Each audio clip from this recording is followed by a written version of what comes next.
велам Господ нека му прости на сопругот на гостинката и на таткото, дај Боже да се покајат, тој татко да си го прибери своето семејство, значи сопруга и дечина.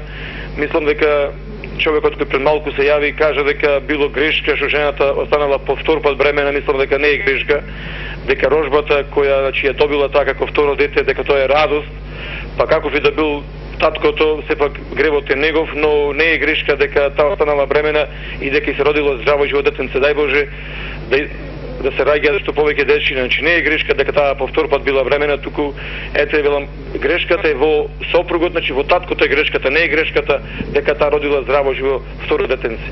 Така да не претерувам, значи во мојата дискусија ме поздравувам и велам доста судиме сите, значи кон другите, секој од себе си да се натргни, да се покајме, да се очовечиме, да се обожиме, што би рекле луѓето.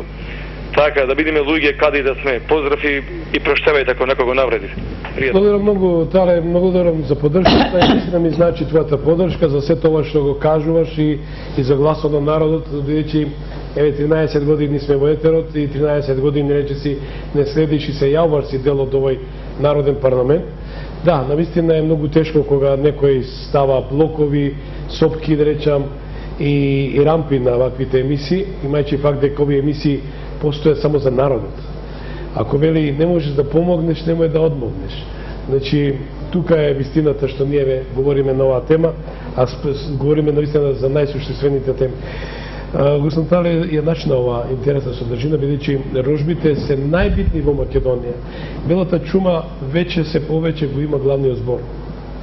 Докторка, ќе се согласите со мене дека треба да се стимулираат младите што повеќе да има венчавки, крштевки, отколку скаја да има оние лошите страни, што и тие се дел од нашиот живот. Ние не можеме да избегнеме тоа, но кога ќе дојде време. Но затварам повеќе погреби има скаја да отколку венчанија, односно крштевки. Но од друга ситуација, младите тешко се решаваат и за брачните заедници. Дали ваквите случаи создаваат еден страв, еден амблок, да речем, во ментални чип кај младите? Па доаѓа несигурност, недефинираност, нерешеност и така натаму. Да, од една страна се согласувам дека создаваат страв, од друга страна кај некои одредени личности може да создаваат поголема одговорност и внимателност кога ќе се одлучат на тој чекор, значи со поголема внимателност да го одбираат партнерот или пак барем да ги посетуваат оние предбрачни советувалишта кои што ги има во црквите, значи постојат и духовните отци ги водат. И јас лично имам свој духовен отец и тој често пати знае да каже каде се младите, вика, да дојдат, вика, каде се да зборуваме за бракот, за одговорностите, што значи да се има Божие чедо. Значи духовните отци повикуваат на што повеќе добро. Да, повикуваат на што повеќе луѓе да дојдат и да станат нивни духовни чеда. Верувајте дека духовниот отец навистина е како еден родител, како еден татко кој што се грижи целосно за своите Божји чеда, со тоа што ги води низ тој процес. Значи од почетокот ќе биде разговорот на Вашите колешки, простете, морам бидам искрен, бидејќи ова наше живење е малце, за мене логично е, бидејќи 60 години некој да ти го пере мозокот дека не постои силата која го создала светот, одат на онај тип дека немојте да одите в црква, бидејќи религијата е опиум на народот, за да некој владе, и сега кога ќе се отварат тие читапите што се правеле кога дошеа илустраторите што им прават, и се вели зошто тоа не го правите? Па го правиме за тоа што го перевте мозокот на народот. Да. Не им дававте да се созреват духовно, не дававте да се еманципуваат, не давате национално да се интегрираат, да бидат македонци, на што се доаѓа оваква ситуација. Дали, како ве гледат вашите колешки и колеги, простете, од и вие сте доктор, психијатар, нели? Од друга ситуација, медицината, да видам искрен, дел од медицината денеска не ја прифаќа алтернативната или духовната страна од животот. Одиваат с краја да ја кога ќе крене човек раце, че не можам ја, па Господ нека помогне. Да. Зошто на тоа се држи сето тоа? Да. Знаете, повторно ќе речам дека така беше поранешниот систем кога нели не се веруваше во Бог, кога се правеа само некои ритуали, така чисто формално, и така натаму. Меѓутоа пак треба да се следи што носи новото време. Новото време црквите се отворија, православието многу заживеа. Има духовни отци кои што во Македонија многу направија, да не го спомнуваме само отец Партени, нели од манастирот Бигорски, тука отец Ивица Тодоров го поздравувам јавно преку емисијата, кој што навистина навистина многу големи напори прави и навистина многу голем број луѓе собра, да речем, во таа заедница наречена црква. Значи што е тука основата? Основата е за тоа дека луѓето треба да се едукираат за да сватат дека има Господ. Дека има Господ. И што тоа значи да се разбере, значи во правилна смисла на зборот што тоа значи. Луѓето како вашите колешки ги моите колешки, да. Повеќето не ме прифаќаат дека не имам свој духовен отец и дека сум верник, така, меѓутоа пак тоа мене не ми делува јас да престанам или да се чувствувам. Најлесно да ви дадат да ви препишат некоја хемија, земи диазепамче, земи хелекс и ред други работи, отколку на пример духовно да одиш и така натаму. Нека да се вратиме и ги слажаме. Таа има две мали дечиња. Колку е првото дете? 2,5 години. 2,5 години, се вика? Алексеј. Добро, ајде сакаме имињата да ги спомниме. Како тие ќе се развиваат, доктор? Значи нема правило. Сега има една опција да речеме, ве гледате како незината потешка судбина, сега зема некој духовен пат, да речем, некој духовен правец, со самото што ќе биде во престој во манастирот, таа ќе може да се сретне со Библијата, ќе може да разговара таму со светите лица, со отци, некои со монахињите кои да се, те имаат многу голема верба и многу добро познавање. Тоа е појако отколку да пие лексилиум, диазепам или хелек. Јас ти реков дека во духовна болница на некој начин, на духовна терапија ќе отиде, што многу ќе и помогне и ќе ги отвори незините видици, односно онаа потрага, онаа празнина што секој човек во себе има за Бога. Да, јас се храбро кажам, мислам со љубов го кажам, јас со едно с големо срце ќе барам благослов од отец Партени, обично во погородичните пости да побарам неколку дена да престојам во Свети Јован Бигорски, тоа го правам, што викам во годината. А од другата ситуација, да, има сведок сум дека компасот им е вратен во рака на младите луѓе кои скршна од патот на животот. Да. И навистина велам дека дали во начин на незината духовна не лечење, тука едно смирување ќе биде позитивно. Ќе биде позитивно, јас сум најмногу среќна заради тоа. И втората работа што ми дава така надеж и позитивно да размислувам за сето тоа е дека Слаѓана многу прифаќа. Отворена, има природна интелигенција која што ќе ја помогне да навлезе во духовната. А што заврши Слаѓана? Педагошки смер. ВПШ или не, средно, значи реформирана гимназија. До втора година е општа гимназија, поразна во трета се преопределува, значи економски смер или педагошки. Јас се одбрав и одлучив за педагошки смер. Тоа значи дека со децата нема да има проблем околу делот на нивното воспитание и сето. Па еве, гледаат луѓето. Посветена мајка и одговорна е. Дали одговорна мајка? Да. Разговарате и со дечињата? Да. Како ги дефинирате? Како е од нивниот, според вас, нивната анамнеза, да речам, во однос на нивниот развој? Дали функционира како? Да, значи со оглед на тоа колку места сменија во овие неколку 2-3 недели, по 2-3 дена кај овие пријатели, по 2-3 дена кај оние роднини, или сега се во една институција каде што нема ни услови нели да биде тоа да личи на приватна куќа, но со оглед на тоа ние сите волонтерите, неколку мина од нас ускокнавме, да речам, да бидеме со децата, да се дружиме така, да ги развеселуваме малку и на незе да ја олесниме и истовремено да ги исполнуваме сите обврски кои што нели овие денови требаше да се направат. За ова време, со оглед на целата ситуација, не се така лоши децата, иако помалку се чувствуваат дека се вознемирени, исплашени, се врзани за мајката. Се вклучиме гледаш на линија. Добра вечер, кој се јавува? Добар вечер, господин Томич. Добре, кој се јавува? Александар Поповски на телефон. О, професоре, добра вечер, повелете. Добар вечер. Добра вечер. Еве, имате храброст да истакнете еден проблем од мојата проблематика. Повелете. Како што гледате резултатите од табу темата сексуално образование, сега во дело ги имаме. Уште повеќе пресијата што е врши порнографијата и хипереротизацијата, поради кој имаме ние сексуална деформација, за која никој не води сметка. Имате присутен гостин рековте психотерапевт. Така? Иако случајов повеќе е сексуален, а воопште не се спомнува тоа. Јас работев 20 години во советувалиште и многу го знам последиците од каде доаѓаат за ваквите случаи. Добро, од каде доаѓаат? Меѓутоа, кога се плаши човек да зборува за вистинските проблеми и причини, тоа значи дека уште имаме лаици кои се занимаваат со овој проблем.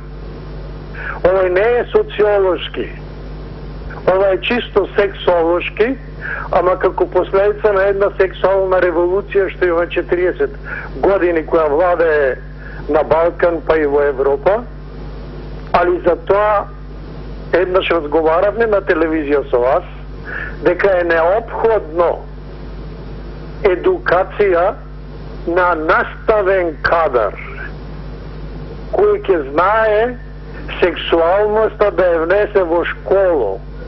Затоа јас ви убаво тогаш објаснив дека овај 75-та година, тоа значи пред 40 години, донесовме одлука за едукација на наставен кадар, за хуманизација на односите меѓу половите.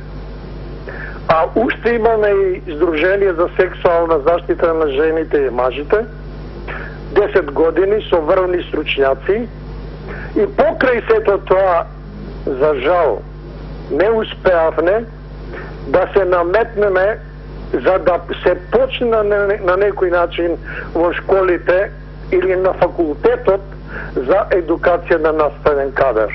Иначе, случајот е многу тежок, а такви ги имаме, како што и самата госпожа кажа, уште ето педагошки смер имала завршено, има безброј вакви случаи. Само стручњаците ги немаме, што се викаат биосексолози. Хвала и многу. Благодарам, професор Александар. Професор токму на каде што предаваше за сексуалното образование, биологија, мислам, во секој случај имаше и беше гостин на една од моите емисии Отворено со народот. Дали тоа интересно е како подпрашање? Значи, јас сум за веронауката, што не треба да биде табу тема, треба да биде дел од нашето секојдневно едуцирање и образование, сексуалното образование исто така да биде во рамките на образовниот систем, бидејќи рековме дека луѓето се развиваат до 7-та година како луѓе, а 14 до 14-та како карактер. Ако луѓето ги добиваат основните поими во овие 14 години, дали може да се случат вакви девијантни појави? Не, секако дека не.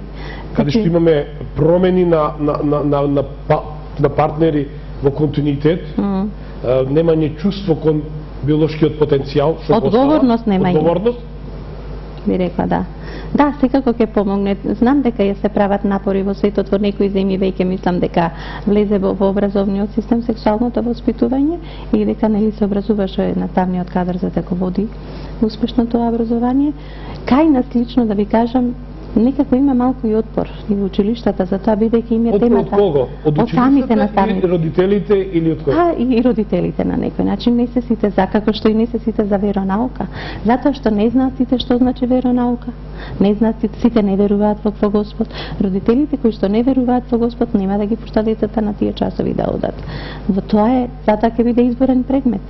Меѓутоа и во да речеме во предметот дека биде факултативен, не да биде облигаторен, факултативен, нели да речем, сексуално образование. Значи, да се само себе спознаат. Да се почитува. Дека се и сексуални битија, дека тоа што значи како правилно да се насочи таа работа, како да внимаваат ако веќе има да не дојде до несакани последици, што ако се случи дека тоа се појава како некој синдром кај машкото, но кај жената, кога подоцна разберат како дојде на овој свет. Да. Доаѓаат да ги мразат своите родители, така? Да. Да видат аверзија да имат кон самиот чин. Да. И доаѓаат до настраност во сексуалниот живот. Како не повлекува многу после тоа и за подоцнежниот развој. Дали имаме ваков случај, простете, во овој случај од другата страна, каде што нема одговорност кон собствените деца, имаме љубов кон менување на партнери? Да. Дали тоа може да речеме нека психолошка пореметување кај партнерот? Па сигурно. Може би не и во рецепта се нарекува дека е некакво психолошко пореметување, меѓутоа дека не е свесна одлука, дека не е нешто за кое што ти имаш свесност, ако имаш свесност не би го правил сето тоа. Мора да се работи со децата на развивање на свесноста, кои се нивните цели нели тука на овој свет и така да не се стави толку на пиедестал сексуалната револуција, го стави само сексот како најважна работа, сексот и парите и се на овој свет се врти само околу тоа. Тоа е далеко од вистината. Но што велиме за овие опасни врски, кај што имаме млади девојки кои не прешуваат ни колку години има партнерот, ни дали е здрав, што се вели, нели, стапуваат веднаш во сексуален однос и имат големи далекосежни последни реперкусии после тоа. Што да ви кажам, страшно е тоа. Страшно е, меѓутоа јас многу повеќе би го ставила акцентот на нивните родители, ако веќе во училиштата нема сексуално воспитување или некои други работи што исто така треба. Повеќе да ги учиме за животот децата, отколку сето она како информатиско знање што го добиваат. Многу затајува и родителството. Родителството може би повеќе очекува од образовниот систем, а образовниот систем не може да ги постигне сите цели и тој се уште е насочен повеќе на давање само на информација што помалку учат децата за животот. Наместо да имаат тие работилници повеќе часови за животните вештини, за позитивната комуникација, да учат како да бидат среќни, да прават хумани дела, што повеќе да излегуваат по природата. Они се само на компјутерите и на тоа фактичко учење на тие информации. Се уште нашите образовни системи се тука. Дали Сладјана треба да биде оставена само на себе си во овој момент? Не. Дали треба тоа што секој час пак ќе речам господинот Иван Пејковски и општината, тоа е за голема поздрав и благодарност, по кој пат ќе кажам, што ве пружија рака. Но дали треба да се затвори, заокружи таа поддршка само на тоа? Сепак е таа млада мајка на 2 деца, малолетни, и дали треба да се поддршка да и се даде? Да, значи, јас можам да кажам дека првата детска амбасада на светот Мегаши и нас волонтерите што сме во неа, сега конкретно во нејзиниот случај, допрва почнува нашата соработка. Како ќе оди вашата соработка? Нашата соработка ќе оди така што ние ќе имаме со неа разговори, така, ќе се обидеме да ги вклучиме членовите на нејзиното семејство и пробаме со нив да разговараме, да се подобрат, бидејќи се додека постои таа лутина, се додека постои она всушност како јас ја доживеав преска, како цело време да сакаше да каже тато те сакам, зашто тој недостасува, нели? Недостиг има од неговата љубов, верувам дека и кај него е истото чувство, меѓутоа од блокади, од тие предрасуди, од сплет на околности тие не може да се отворат едни за други. Е тука треба ние да го направиме тој чекор, ќе ги повикаме на разговор. После понатаму. Дали има сестра, имате сестра? Да, и брат. Постари се? Помали се 20 години. Како тие реагираат на сето? Брат ми моментално не е овде, значи работи во Охрид. Добро. Значи, а сестра ми како да ви кажам, неутрална е, значи. Зошто неутрална? Па затоа што се го гледа на незиниот живот, веројатно. А во секој случај морам да кажам дека се интересира каде сум, што сум, до каде сум стигнала, како сум. Значи, сепак прашува, значи, меѓутоа малку понастрана. Ме разбирате? Не сака да се замери со таткој? Веројатно е тоа. А тие живеат заедно со родител, нели? Не. Не. Значи родителот сам си живее со втората сопруга, така? Да. Не го интересираат децата. Не, сестра ми е мажена, значи ви кажувам. Само брат ми е со него. А брат ми е моментално сега на работа во Охрид. Сестрата си го води својот живот. Мажена е, она исто на 17 години роди дете. Дали тоа е одраз што децата значи се изфрлени, да речам, простете вако збор што ќе употребам од родителската, семејните обврски, од врските на родителот и ги препуштаат на самите себе си, на простете на вокабуларот, или да речам на улицата. Таа порака е пратена и сега некој кога ќе ви ја прати, вие си викате јас сум тука непожелен веќе, нели? Дај да си барам чарата. Јас не знаев, 17 години, значи би веќе рековте помлади се од вас. Значи таа сега има 21 години, има 4 годишни деценца. Значи на 17 години се омажи сестрата. Го роди. Го роди. Како е бракот на сестра? Супер. И фала Богу. И посакуваме многу среќа и љубов во секој случај. Ме верувам дека дали ви ќе воспоставите линк со сестрата, со братот нејзин, со зетот нејзин. Ова семејство треба да се сплоти распрскано на сите страни. А знам дека се посакуваат и дека си недостасуваат да си кажат многу работи, меѓутоа ете плетот на околности направил сите. Јас почитувани, ако ме гледате, а ме гледате дел од семејството на Сладјана, јас ве молам, јавете се. Еве телефоните се дефинирани. Јавете се и комшиите, сакам, првите соседи кои се. Јавете се, кажете ми, како е Сладжан? Кажете ми нешто, да слушнем и на другата страна. Дајте заедно да најдеме едно заедничко решение како да му се помогне на ова семејство, кој е у фаза на развој, на цутење. Зарем тие две млади дечиња треба да ги оставиме на улицата? Дали треба да ги оставиме на пропаста? Бидејќи институциите во системот се институции, но ним им треба топлина. Затоа ве молам, телефоните се регистрирани.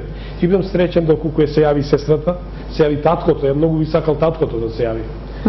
Доколку милувате, ние можеме мала кратка пауза да ни дадете телефонот, би звонели? Може. Може. Режија, може тука на мала пауза, ќе го дадеме бројот, нели? И ќе се обидеме да го добиеме таткото на телефон, доколку милува да се јави. Само еден мал джингел или мала паузичка и веднаш се враќаме у студиото. Останете со нас.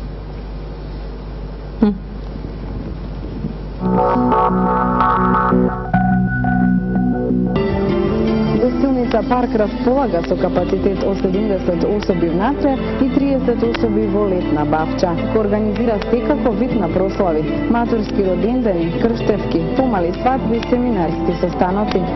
Секој петок и сабота музика во живо со Туту Бенд и Елена Ели од Велес, а еднаш месечно гостување на познати македонски пејачи. Гостилница Парк е со локација кај Зоолошка градина на улица Булевар и Линденска 94, поранешен ресторан Лафт.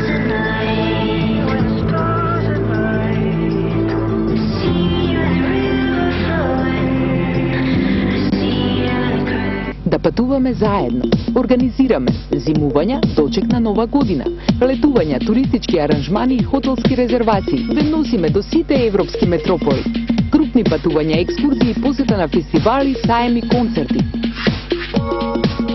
Македонија сообраќај, туристичка агенција, автошкола, меѓународни линии и продажба на онлайн билети, поврат на ДДВ од странство, изнемување на автобуси, центар за професионална обука. Повелете да патуваме заедно. Македонија сообраќај. Онлайн издание со содржини и вести од сите области од Македонија и од диаспората за афирмација на македонските национални вредности во цел свет.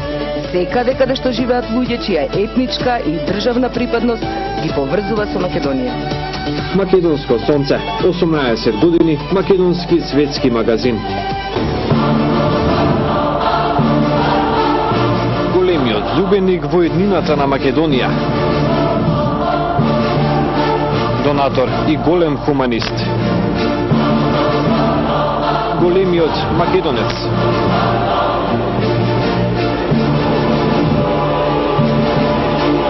Голема љубов кон древните македонски корени. Само сонцето е постаро од Македонија. Ѓорѓија Ѓорđ Атанасовски.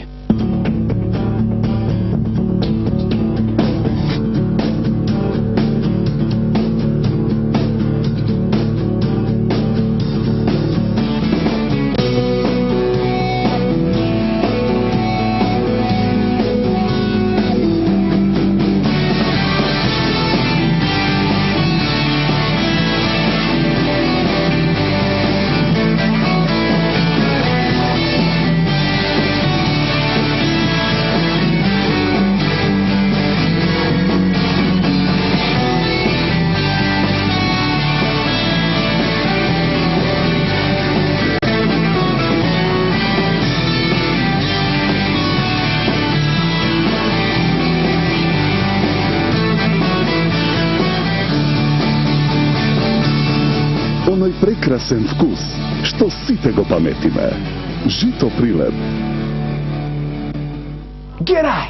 We're entering the natural habitat of another endemic species of Macedonia, the Macedonian bed and breakfast owner.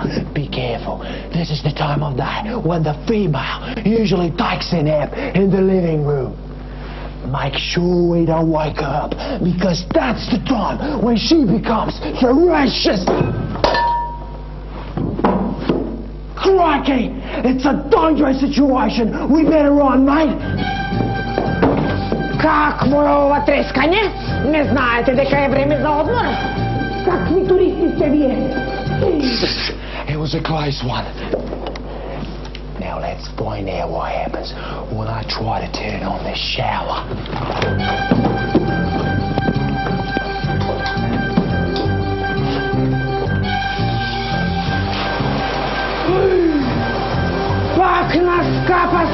uništил. Какво ова капење секој ден? Вие таму странство не сте многу чисти што се капете вака, а? I'm not sure what she said, but here it is, mate. Look at her. She's dangerous, but isn't she a beauty? Не дозволувај ова да биде сликата за Македонија. Да помогнеме што побрзо да исчезнат овие ендемски видови. Добри домаќини за подобар туризам.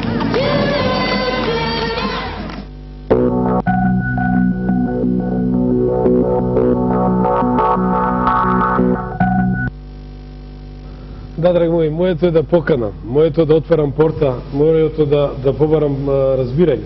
Воспоставивме линк со таткото на Сладјана. Добивам порака дека господинот сака лично со мене да се види, јас немам потреба што со мене да се види господинот Добривој. Сакам лично да се јави во емисијата, да воспоставиме линк, да разговараме. Нема потреба за лутина, господине Добривој, сакаме да разговараме за една добра тема, тема која ќе возбуди интерес кај сите, а тоа е да создаде една добра семејна атмосфера, еден добар диалог меѓу вас и вашата ќерка, односно вашите внуци. Еве, телефонот е дефиниран, јас ги поканувам и натаму, нека се јават во крајот на емисијата, да го слушнеме гласот на родителот, гласот на другата страна, верам дека заедно може да се најде заеднички јазик. Во името на љубовта кон тие внуци ваши, што го носат презимето на Добривој, така? Не. Таткото се не ми сигурно. Таткото, значи... Не, татко, да. И призна. Да. А ден денеска не сака да ве регистрира? Не. Значи само го даде презимето... Само го презимето, да. На што се должи повторно ова? Значи ова е една чиста превара. Да. Измама. Да. Користолюбие до крај. Тоа е. Слепата кај луѓето егото, материализам, егоизам. Не, во суштина јас верувам дека тој човек е многу добар. Меѓутоа никој не го научил како треба да ги цени вредностите во животот, дека секое битие е вредно за почит, дека не сме да повредува. Јас дека нема лоши луѓе. Да, нема лоши. Сите се добри луѓе. Да. Но некои има, одни што имат лоша имунизација, речам, се нечистивиот работи со нив, рогатиот. Така. И секој дозволува да се кара, да видат лути. Наместо да разговара. Наместо да разговара. Така. Еве ние натаму почитувани, иначе телефоните се отворени за вас. Отворени се и за господинот Добривој, таткото на Сладјана. Сестрата сакам да ја слушнам, братот да го слушнам, сопругот, верам дека детоксикацијата почна веднаш. Не знам. Или љубовта уште го морли, двилницата? Не знам. Да таму не знам. Што велиме за тоа насилство, семејно насилство, тортура врз жената? Имате ли таков случај во фамилијата? Да. Како? Речемо моето семејство. Ајде слушам. Па не би сакала баш за тоа многу да разговарам, не. Исто жртва на тортура? Да. Мајка ми лично беше жртва на семејно насилство. Од страна на таткото? Да. И? И, значи, го прави во социјалната, кажа ситуацијата, бидејќи порано немаше закон за семејно насилство. И можам со сигурно да потврдам дека мајка ми е првата жена во Македонија која што ја искористи, да речем, моќта, ајде и правото, да престојува во шелтер центарот со нас 3 деца. Значи, тоа беше пред 10 години. Пред 10 години? Да. Поставија услов или ке се разведат, или татко ми ке се лечи во дараџама од алкохол. Значи, имаше сериозен проблем со пиењето. Умеше многу фин и се уште е фин кога е среден. Меѓутоа алкохолот го прави многу поразличен од колку што е. Татко ми припади да се лечи, значи се лечеше. Се вративме дома и животот продолжи многу убаво. Престана да пие. Едноставно не се смени животот од корен. Меѓутоа, може да кажам, 20 години мајка ми била под напон. Што ќе се случи, дали ќе ја измалтретира, дали ќе ја избарка. И телото кога одеднаш, значи, се отпушта, се е окей, нема проблеми, нема кавги. Веројатно и генетски е тоа, пошто фамилиарно се они, значи, слаби се срцата. Може би до тоа да е. Мајка ми почина. Од инфаркт? Да, од инфаркт. Тоа е пред 6 години, значи, почина. Многу жално, секој случај е доста... И мислам дека, ако беше жива до сега, мислам дека не би дозволила до овој степен ја да стигне. Нормално. И јас сум мајка и мислам дека и она Дали би го родителот, направила. таткото има се грижа на совест? Зашто? За мајката, кој почи? Да. Да, но тоа беше краток период. Сами бевме